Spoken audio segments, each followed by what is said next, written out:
আমার রাত 12টা নাই, একটা নাই, মানে এই আপারা ফোনই দেয়।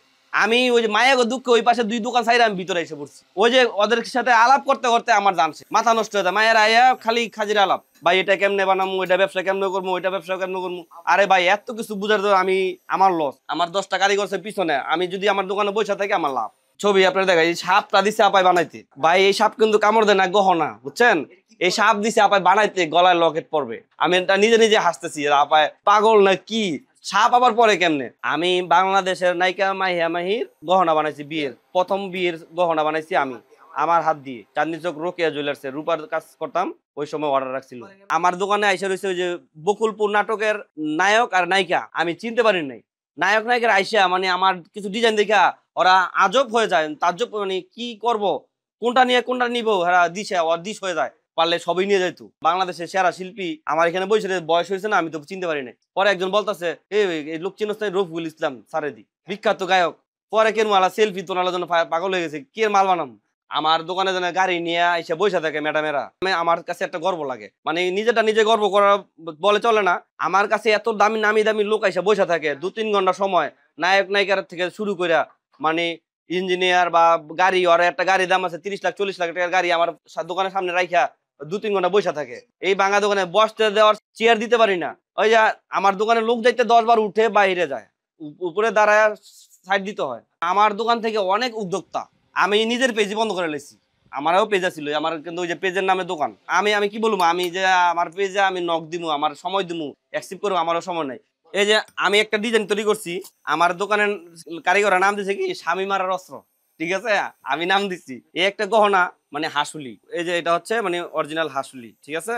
এটা হচ্ছে এটার রূপ হইব, এটা কাজ করলে এটা উপজাতি গো, চাকমারা বেশি পরে। এই ডিজাইনটা বানানোর পরে বলতে কাশিমুচি কাটায় বানাইছে, এমন গহনা তৈরি করছে যেন স্বামীর সাথে যে ঝগড়া করে, স্বামী গলাতে টান দিয়ে মারতে পারবো। আজব আজব জিনিস গহনা হয়ে গেছে। কিছু আবার বলে যেন জাহিদ ভাই আপনি ম্যাজিশিয়ান, জাদুঘর, আপনার ছবি দিলে আপনি হুবহু মাল বানায় ফেলেন।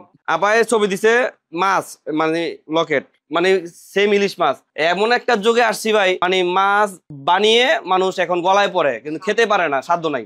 মাছটা বোঝা যাবে কিভাবে যদি আইসটা না বোঝা যায়? আইসটাতে শুধু বানাই দিছি। এই যে একটা ডিজাইন মানে দিছে আপায়, মানে হাসলি। কারিগররা কয় এমনি পড়বো না অমনে পড়বো, দুষ্টামি করতে করতে মানে বেনি বানাইছি। বেনিটা তো ভাইরাল, 11টা পিস দিয়া মহিলাদের কোমরের নিচে পড়বো, মানে যারা লম্বা চুল ওরা ওই বেনিটা পড়তে পারবে, খাটো চুল ওরা মহিলারা এই বেনি পড়তে পারবো না। আমার ভাতিজা স্কুলে পড়ে, লেখাপড়া করে, তা আমার দোকানে এসে বসে রয়েছে। জাপটা জ্বালতে যে মানে অর্ধেক জ্বালছে অর্ধেক জ্বালে নাই। 22টা জ্বালা হয় নাই, 22টাই করছে কি মাল বাইঙ্গে ফেলছে। পরে আমি করে মাথা ব্যান খাটায় ওই উপরের পিসটা ফালাই দিয়া মানে একটা আবার মডিফাই করে সেই জাপটাটা কয়েক হাজার পিস বিক্রি করছি, মানে ভাইরাল। এই যে একটা জিনিস দেখতেছেন, মানে এটা কিছু কারিগর দেখলে বয়ে আমার দোকানে কাজই আসে না। এটা আমি মোট করে হাতে নিই। আর কিছু মানুষ মাল বানাইলে এটা থাকবো স্ট্রং, মানে সফট হবে না, আর আমারটা হবে সফট, মানে যেমনে পড়তে চাই মন চায় ওইভাবে পড়তে পারবো। আমি ভাবছি চলবো না, 3 বছর ধরে পুরা ভাইরাল। আমি 4 বছর ধরে নমুনা করি না, কিছু ইউনিক ডিজাইন করি যেন আমার কাস্টমার যে আমার থেকে সরাসরি নেয়, ওগুলো কিছু ডিজাইন দিতেছি। কিন্তু আমি অনলাইন জগৎ আইসা মানে এখন ডিজাইন আমি নমুনা করবো না, 3 দিন পরে আমার খাওয়া শেষ, মানে জগৎটা জুড়ে সবাই বানাইবো। যেটা করতেছি ওই যে ইউনিক ডিজাইন আপারা যেমন সরাসরি আপারা করে দিই, কিছু অনলাইন পার্টি আছে ওখানে দিলে ওই আপারা যেমন ওরা ধর কোনো জায়গায় বানায় আমার কাছ থেকে বানায়, তাহলে আমার প্রফিট আসে। ভাই ডিজাইনের উপর নির্ভর করে একটা গহনা বানাইতে। একটা গহনা দেশে একজন কারিগর 10টা বানাইতে পারবো, আবার এমন ডিজাইন আছে একটা বানাইতে পারবো না। মানে আমি মার্কেটে আমার মাল লাগবে 50 পিস, আমি মাল বানাই তারি 10 পিস, আমি 10 পিস মানে মাল চাই 50 পিস।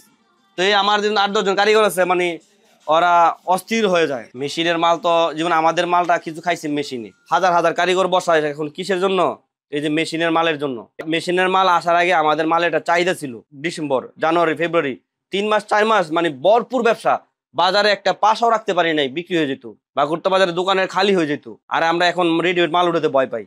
আস্তে আস্তে রূপার বড়ি ছিল, আমরা যে 200 টাকা 100 টাকা বড়ি ওই সময় কাজ করছি, আস্তে আস্তে মনে করেন 1000-1200 টাকা বড়ি হইলো, মানে আস্তে আস্তে রূপার কাজটা মানে অচল হয়ে যাইতেছে। এলাকার মহাজনকেও কিছু দোষ আছে, মানে খাদ্যরা বেশি দিয়ে ফেলছিল, এর কারণে যেমন মানে যারা কাস্টমার ছিল ওরা আপনার লস খাইছে।